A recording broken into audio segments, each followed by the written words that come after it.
El día que recibimos las llaves de nuestra nueva casa, pensé que estaba viviendo un sueño. Había sido un camino largo, lleno de sacrificios, pero finalmente lo habíamos logrado. Javier, mi esposo y yo habíamos pasado meses buscando la casa perfecta, revisando contratos y asegurándonos de que cada detalle estuviera en orden. Aquella mañana, mientras nos dirigíamos juntos al banco para completar los trámites finales, no podía evitar sonreír. Era el inicio de una nueva etapa en nuestras vidas. Sin embargo, esa felicidad duró poco. Apenas cruzamos la puerta de la casa, supe que algo estaba mal. Ella estaba allí, sentada en la sala vacía, con sus piernas cruzadas y una mirada de suficiencia en el rostro, estaba mi suegra Clara. No sé cómo había conseguido la llave. Quizás Javier se la había dado, aunque sabía perfectamente lo mucho que me molestaba que ella invadiera nuestra privacidad. «¡Qué maravilla de casa!», dijo con una sonrisa gélida mientras se levantaba. Su tono, como siempre, iba cargado de sarcasmo. «Aunque claro, necesita algunos cambios. Espero que no les moleste si doy unas sugerencias. Clara, ¿cómo entraste?», pregunté tratando de sonar calmada, aunque por dentro me hervía la sangre. «Ay, querida, no te pongas así. Solo quería sorprenderlos. Después de todo, esta casa es un logro familiar». ¿Familiar? La palabra retumbó en mi mente. No era la primera vez que Clara intentaba apropiarse de nuestras decisiones, pero esto era un límite que no estaba dispuesta a tolerar. Miré a Javier esperando que él dijera algo, pero como siempre evitó el conflicto. Bajó la mirada y comenzó a revisar su teléfono fingiendo estar ocupado. «Clara, agradecemos tu entusiasmo, pero esta es nuestra casa». Intenté mantener un tono firme. «Nos gustaría tomar las decisiones nosotros». Ella soltó una carcajada seca y se acercó a Javier ignorándome por completo.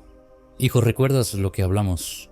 Creo que deberías reconsiderar ese tema de la decoración. Tu gusto, bueno, digamos que no siempre ha sido el mejor».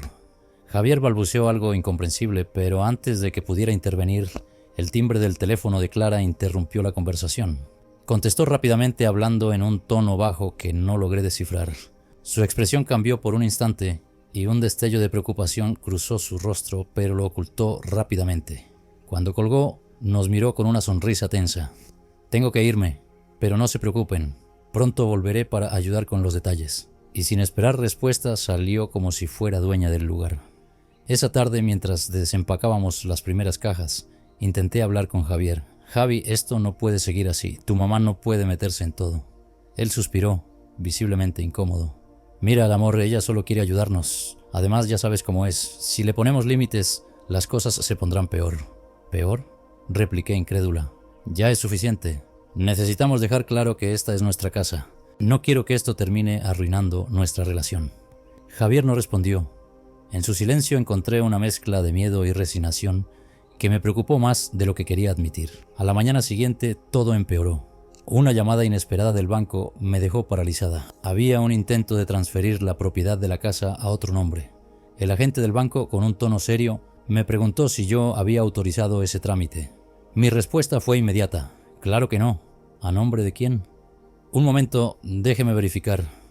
El agente hizo una pausa breve que se sintió eterna. «A nombre de Clara Álvarez». Mis manos comenzaron a temblar. No podía creer lo que estaba escuchando. Mi suegra no solo había intentado inmiscuirse en nuestra vida, sino que ahora estaba intentando algo ilegal. Corté la llamada y confronté a Javier de inmediato. «Tu madre intentó poner la casa a su nombre», grité dejando escapar toda mi frustración.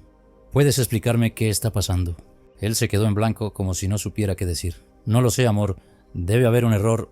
«¿Un error?», interrumpí enfurecida. «Esto no es un error. ¿Hasta cuándo vas a permitir que ella controle nuestras vidas?». Antes de que pudiera responder, Clara apareció en la puerta como si nada. No sé cómo lo hacía, pero siempre parecía saber cuándo y dónde aparecer para causar problemas. Esta vez, su actitud era diferente.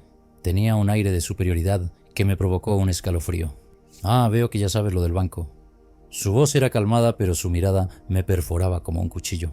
«Solo estaba intentando proteger su inversión, queridos. No es nada personal». «¿Inversión?», exclamé incrédula. «Esta casa es nuestra. Tú no tienes derecho a tocar nada». «Mónica, no seas tan dramática», respondió con una sonrisa burlona. «Siéntete afortunada de que estoy aquí para ayudar. Ustedes no sabrían manejar esto solos». En ese momento, algo dentro de mí hizo clic. Su actitud, su manipulación constante, sus intentos de control Ya no podía más. Decidí que iba a ponerle un alto y esta vez no me detendría hasta que ella quedara completamente expuesta. Era hora de actuar. Esa noche apenas dormí. Las palabras de Clara resonaban en mi mente como un eco incesante. No es nada personal, solo estoy protegiendo su inversión. ¿Qué clase de inversión decía proteger? Esta casa la habíamos comprado con nuestro esfuerzo, con noches de desvelo revisando presupuestos y ahorrando hasta el último centavo. Y ahora ella pretendía quitárnosla. Javier trató de calmarme, pero su actitud pasiva solo me enfurecía más. ¿Por qué no le dices algo?, le exigí. Esto no es normal. Ella no tiene derecho a meterse en nuestras vidas así. Mónica, no sé qué quieres que haga. Ella siempre ha sido así. Si la enfrentamos, va a crear un drama peor. Lo mejor es ignorarla. Su tono era resignado, como si la batalla estuviera perdida antes de empezar. Pero yo no estaba dispuesta a ignorar nada. Sabía que Clara no se detendría hasta salirse con la suya. Y si Javier no tenía la valentía de enfrentarse a su madre, lo haría yo. A la mañana siguiente, tomé una decisión. Antes de ir al trabajo, pasé por el banco para averiguar exactamente qué había intentado hacer Clara. El gerente, un hombre amable de mediana edad, me recibió con seriedad. Señora Rodríguez, me temo que su suegra presentó una solicitud para transferir la propiedad de la casa a su nombre, alegando que usted y su esposo estaban al tanto y de acuerdo. Sin embargo, debido a ciertas irregularidades en la documentación, decidimos contactarla primero. ¿Irregularidades?, pregunté sintiendo un nudo en el estómago. Sí, ella presentó una carta de autorización supuestamente firmada por usted y su esposo, pero nuestro departamento de verificación encontró inconsistencias en las firmas. Me mostró una copia del documento y mi indignación creció al ver lo burda que era la falsificación. Clara había llegado demasiado lejos. Esto es un fraude, dije tratando de mantener la calma. El gerente asintió. Por suerte no se completó el proceso, pero le recomiendo que tome medidas para proteger su propiedad. Salí del banco con una mezcla de alivio y rabia. Clara había intentado robarnos nuestra casa, y aunque no lo había logrado, esto era una advertencia clara de lo que era capaz de hacer. Cuando llegué a casa esa noche, Clara ya estaba allí. Su presencia se sentía como una sombra constante, una intrusión que no podía evitar. Estaba en la cocina hablando con Javier como si nada hubiera pasado. Ah, Mónica querida, qué bueno que llegaste. Estaba hablando con Javier sobre algunas ideas para remodelar el jardín. Creo que podríamos quitar ese árbol viejo y poner un bonito pergolado, ¿no te parece? La ignoré y miré directamente a Javier. Tenemos que hablar ahora. Mi tono no dejaba lugar a discusiones. Javier me siguió hasta el dormitorio, visiblemente nervioso. Cerré la puerta detrás de nosotros y lo enfrenté. Tu madre falsificó nuestras firmas para intentar robar la casa. ¿Vas a seguir justificándola? Su rostro se llenó de confusión y sorpresa. ¿Qué? No puede ser. Fui al banco hoy. Vi los documentos. Esto es un delito, Javier. Él se dejó caer en la cama, pasando las manos por su cabello con frustración. No entiendo por qué haría algo así. Porque quiere controlarlo todo. Siempre ha sido así, pero esta vez cruzó todos los límites. Antes de que pudiera responder, la puerta del dormitorio se abrió de golpe. Clara estaba allí, con una expresión de enojo que nunca antes había visto. ¿Qué están susurrando ustedes dos?, preguntó con un tono acusador. ¿Acaso están hablando de mí? Sí, Clara, estamos hablando de ti, respondí sintiendo cómo la ira se apoderaba de mí. ¿Por qué no nos explicas por qué intentaste robar nuestra casa? Por un instante su expresión mostró sorpresa, pero rápidamente recuperó su compostura. ¿De qué estás hablando, Mónica? Eso es un malentendido. Un malentendido no incluye falsificar firmas, grité. El banco me mostró los documentos. Sabemos lo que hiciste. Clara giró la mirada hacia Javier, ignorándome por completo. ¿Vas a permitir que esta mujer me hable así? Soy tu madre, Javier. Todo lo que hago, lo hago por ti. Javier parecía atrapado entre dos fuegos. Mamá, esto es serio. No puedes hacer cosas así. Lo hice por su propio bien, gritó, perdiendo finalmente la calma. Esa casa es demasiado grande para ustedes dos. No saben administrarse. Alguien tiene que tomar el control, y quién mejor que yo. Sus palabras eran tan absurdas que apenas podía procesarlas. Clara, esta es nuestra casa, nuestra vida. Tú no tienes ningún derecho a decidir por nosotros. Ella me miró con desprecio. Eres una ingrata, Mónica. Si no fuera por mí, Javier nunca habría llegado a donde está. Tú no lo conociste antes de que yo lo convirtiera en el hombre que es hoy. Todo lo que tiene, me lo debe a mí. Esa última frase fue como una bofetada. Por primera vez, vi con claridad el verdadero problema. Clara no veía a Javier como un adulto independiente, sino como una extensión de sí misma. Y yo en sus ojos era una intrusa que había llegado a arrebatarle el control. Decidí que ya no podía seguir permitiendo que ella manipulara nuestras vidas. Esa misma noche, mientras Clara dormía en la habitación de huéspedes, porque por supuesto no se había ido, le propuse a Javier un plan. Voy a hablar con un abogado. Necesitamos proteger la casa legalmente y dejar claro que Clara no tiene ningún derecho sobre ella. Él asintió, aunque no parecía del todo convencido. No quiero lastimarla, Mónica. Ella no tiene problemas en lastimarnos a nosotros. Esto no es una discusión familiar, Javier. Es una cuestión legal. A la mañana siguiente, Clara parecía sospechar que algo estaba pasando. Nos observaba con una mirada penetrante, como si intentara adivinar nuestros pensamientos. Sin embargo, no dijo nada. Lo que ella no sabía era que yo ya había concertado una cita con un abogado. Y lo que descubrí en esa reunión me dejó helada. Clara tenía deudas, muchas deudas. El abogado me mostró registros públicos que indicaban que Clara había estado enfrentando problemas financieros durante años. Había perdido propiedades, vendido terrenos y estaba al borde de la quiebra. De repente todo tenía sentido. Su insistencia en controlar nuestra casa no era solo una cuestión de poder, era desesperación. Esa revelación lo cambió todo. Clara no era simplemente una suegra controladora, era alguien desesperada atrapada en una red de deudas que la asfixiaban. Pero eso no justificaba lo que había hecho. Su intento de transferir nuestra casa a su nombre era más que una intromisión. Era un intento desesperado por salvarse sin importarle a quién lastimara en el proceso. Cuando regresé a casa esa tarde, Clara estaba en la sala, hablando animadamente por teléfono. Sus palabras eran vagas, pero capté lo suficiente como para entender que estaba negociando algo.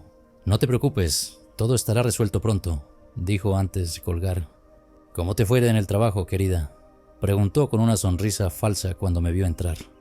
«Bastante bien, gracias», respondí, esforzándome por mantener la calma. No quería que sospechara que ya sabía la verdad. Esa noche, mientras Clara dormía, le conté a Javier lo que había descubierto. Su rostro se oscureció al escuchar los detalles. «No lo sabía, Mónica, te lo juro. No tenía idea de que mi mamá estaba en una situación tan complicada».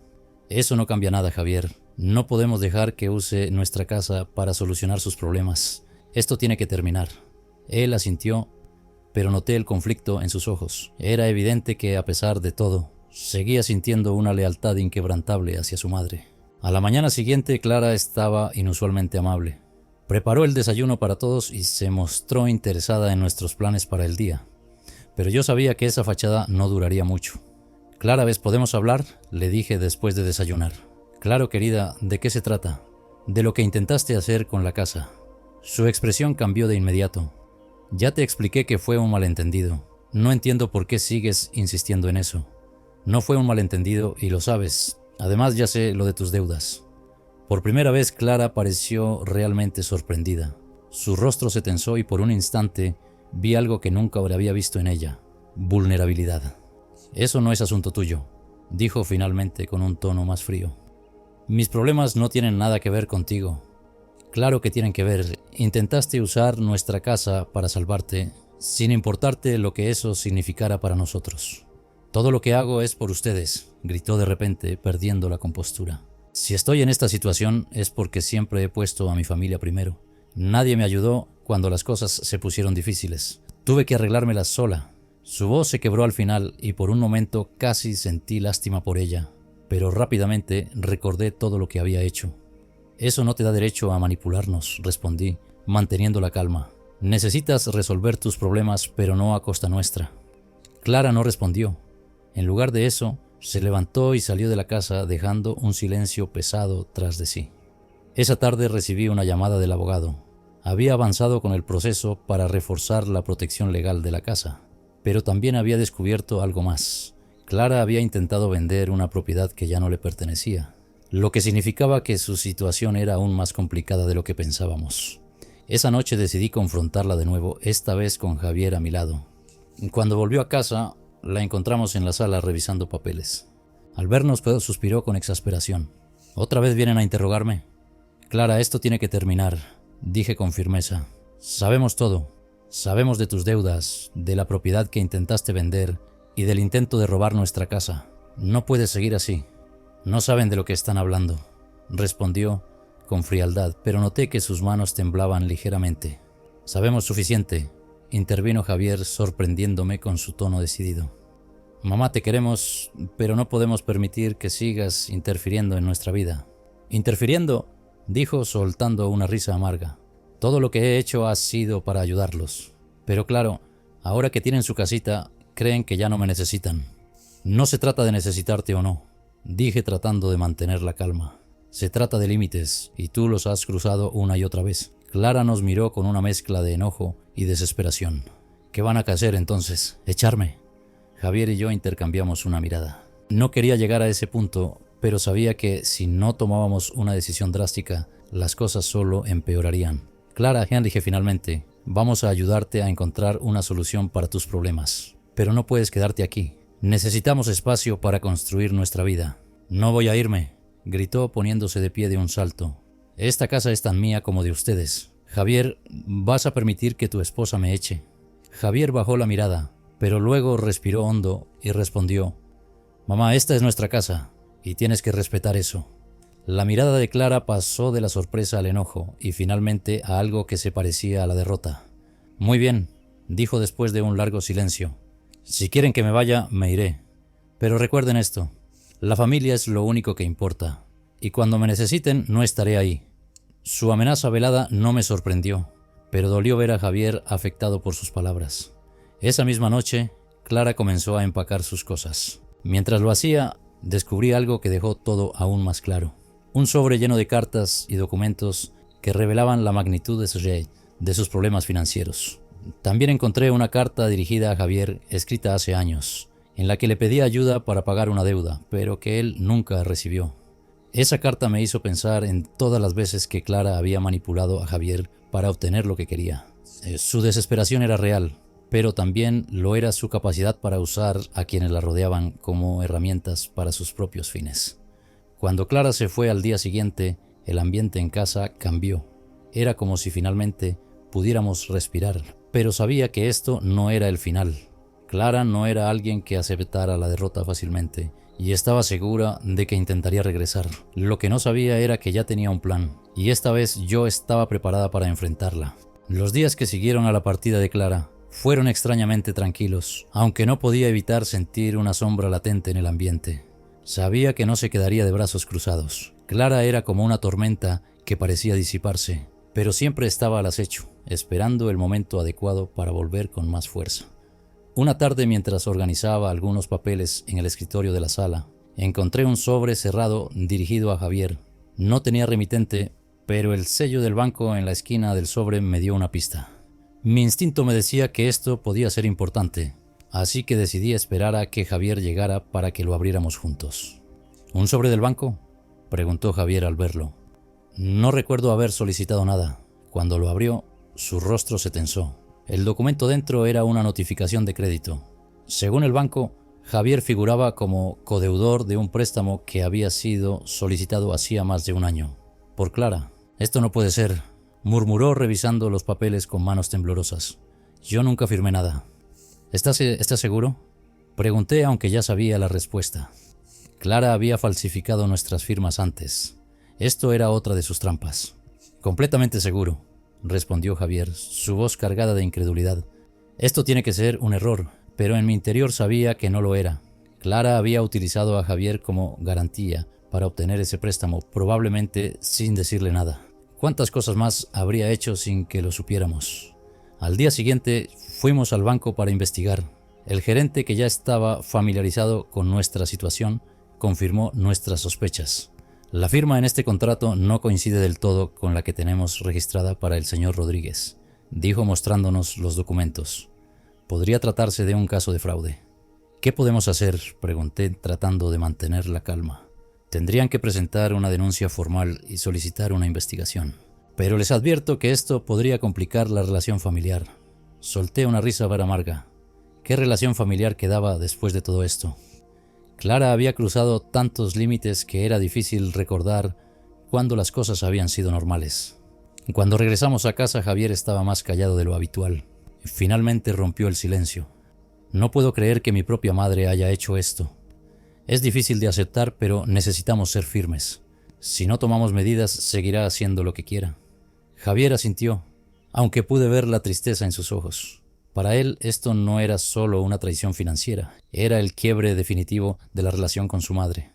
Esa noche, mientras revisábamos los documentos para preparar la denuncia, recibí un mensaje de un número desconocido. Mónica, necesito hablar contigo, es urgente, Clara. Mi primer instinto fue ignorarlo, pero algo me decía que debía escucharla. Si había algo más que necesitáramos saber, no podía permitirme pasar por alto esta oportunidad. Al día siguiente me encontré con Clara en una cafetería cercana. Se veía más demacrada de lo habitual, como si las últimas semanas la hubieran envejecido varios años. Gracias por venir, dijo con un tono sorprendentemente humilde.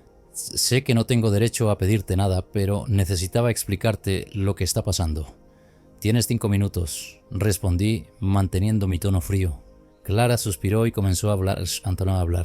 Sé que hice mal en intentar transferir la casa a mi nombre y que lo del préstamo fue incorrecto, pero estaba desesperada. Perdí todo, Mónica, mis propiedades, mis ahorros. Todo se fue por malas decisiones y por confiar en la gente equivocada. Y decidiste involucrar a tu hijo en tus problemas sin decirle nada. No querían hacerlo, respondió con lágrimas en los ojos. Pero el banco no me daba otra opción. Javier tiene buen historial crediticio y pensé que podría arreglar todo antes de que él lo descubriera. Pues no lo arreglaste. Ahora estamos atrapados en tus problemas. Clara bajó la mirada y por un momento pareció realmente arrepentida. Solo quiero una oportunidad para enmendar las cosas. No quiero perder a mi hijo. Eso no depende de mí, Clara. Depende de ti, de lo que hagas a partir de ahora. Cuando regresé a casa, le conté a Javier lo que había sucedido. Aunque no le sorprendió del todo, podía ver que parte de él seguía queriendo creer en su madre. ¿Crees que realmente cambiará?, me preguntó. No lo sé, pero no podemos seguir viviendo con miedo de lo que hará después. Necesitamos terminar con esto de una vez por todas. Esa noche tomamos una decisión definitiva. Presentaríamos la denuncia y tomaríamos medidas legales para asegurarnos de que Clara no pudiera perjudicarnos más. Los días siguientes fueron tensos. Clara intentó contactarnos varias veces, pero Javier decidió no responder. Finalmente recibimos una notificación del banco. El contrato fraudulento había sido anulado, pero el proceso legal seguía en pie. Clara ahora enfrentaría una investigación formal. Unas semanas después recibí una llamada inesperada. Era del abogado. Habían encontrado algo durante la investigación que complicaría aún más la situación de Clara. Un registro de transferencias de dinero sospechosas a una cuenta en el extranjero. Esto podría convertirse en un caso penal, me dijo el abogado. ¿Quieren proceder? Miré a Javier, quien escuchaba la conversación desde el otro lado de la habitación. Sus ojos estaban llenos de tristeza, pero también de determinación. Haz lo que sea necesario, respondí. Sabía que esto sería el golpe final para Clara, pero también sabía que era la única forma de protegernos de ella. La noticia del caso penal cayó como una bomba en nuestra familia. Apenas una semana después de haber autorizado al abogado a proceder, recibimos una citación para declarar en relación con las transferencias de dinero sospechosas.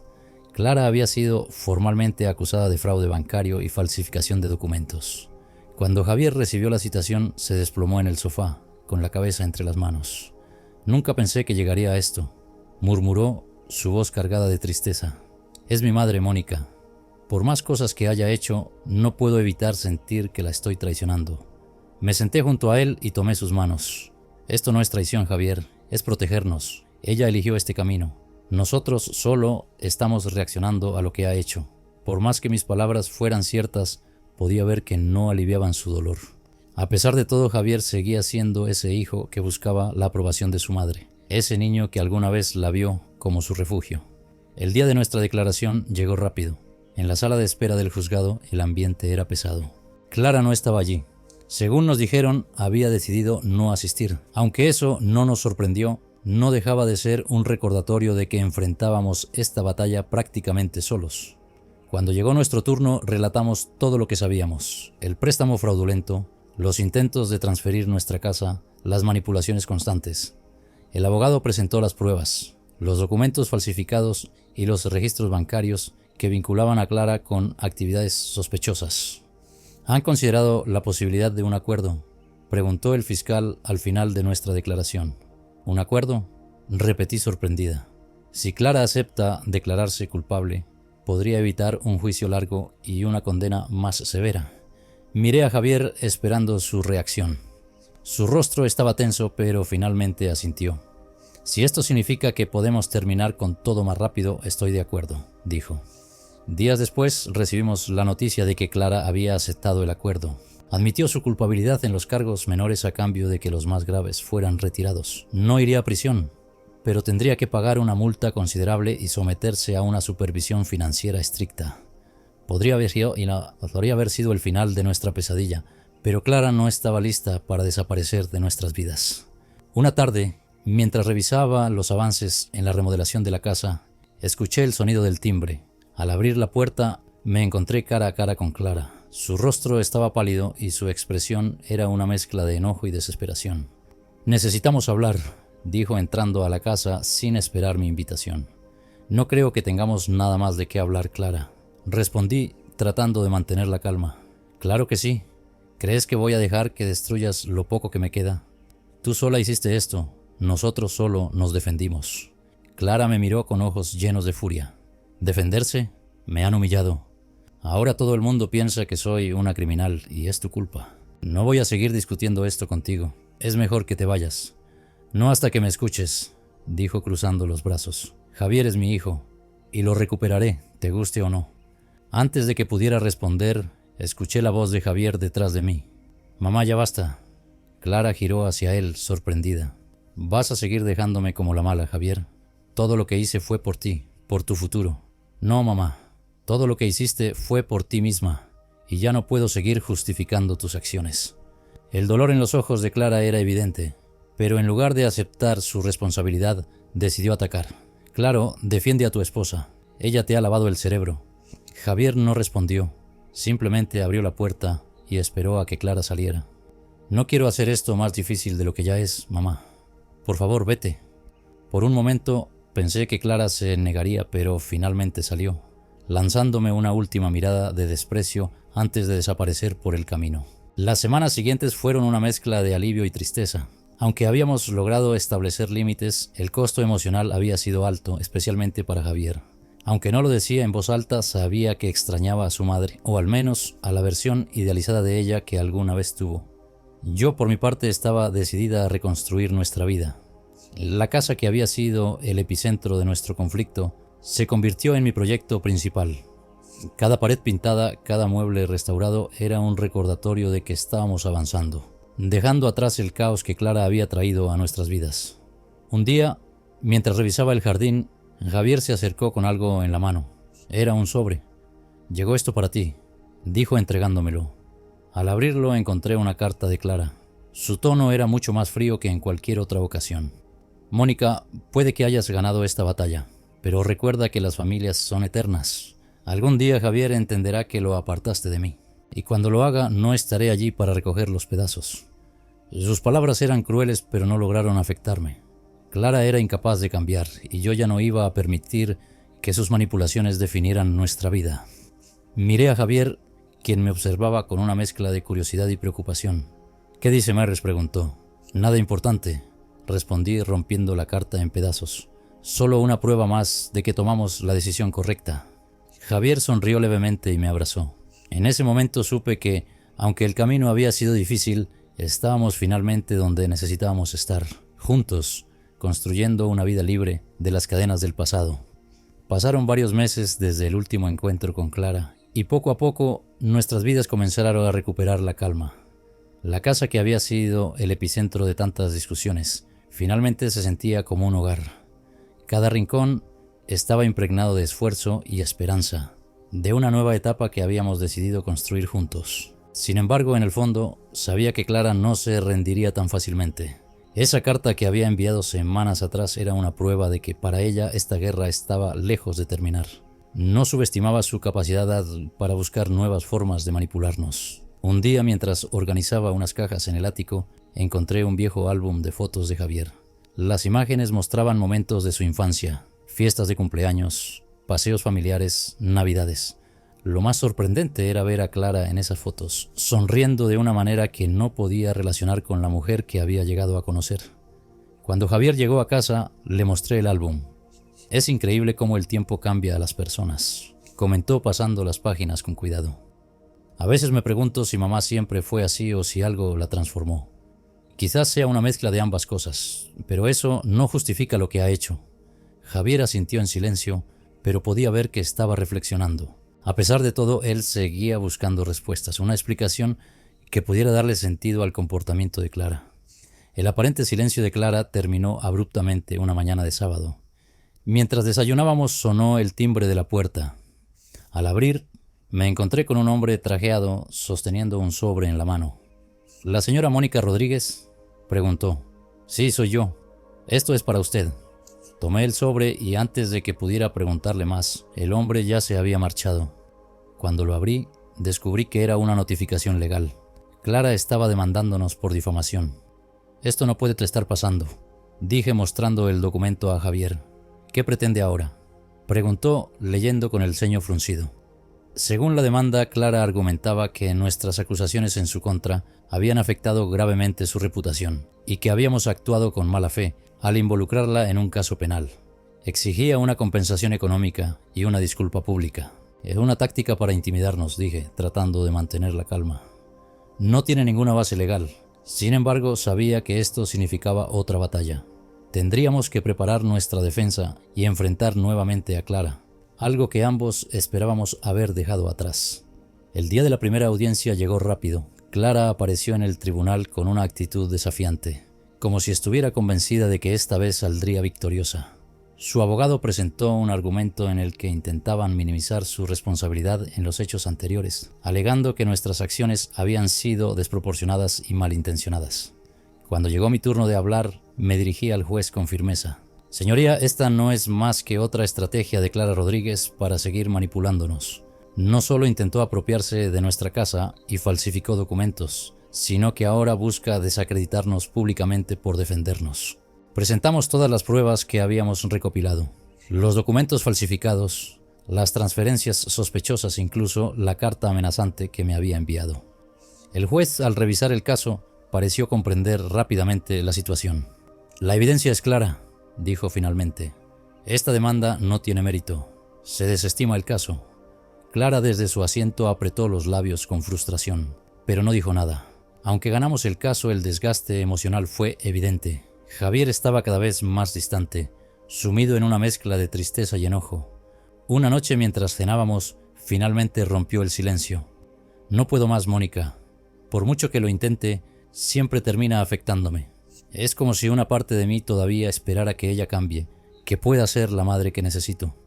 Es normal sentir eso, Javier, pero también tienes que aceptar que Clara no está dispuesta a cambiar.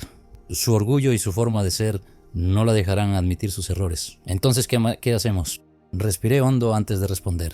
«Hacemos lo que hemos estado intentando todo este tiempo. Seguimos adelante, pero esta vez necesitamos ser más firmes». Unos días después, decidimos tomar una medida drástica: cortar todo contacto con Clara. Esto incluía bloquear su número, evitar cualquier interacción a través de terceros e incluso considerar mudarnos si era necesario.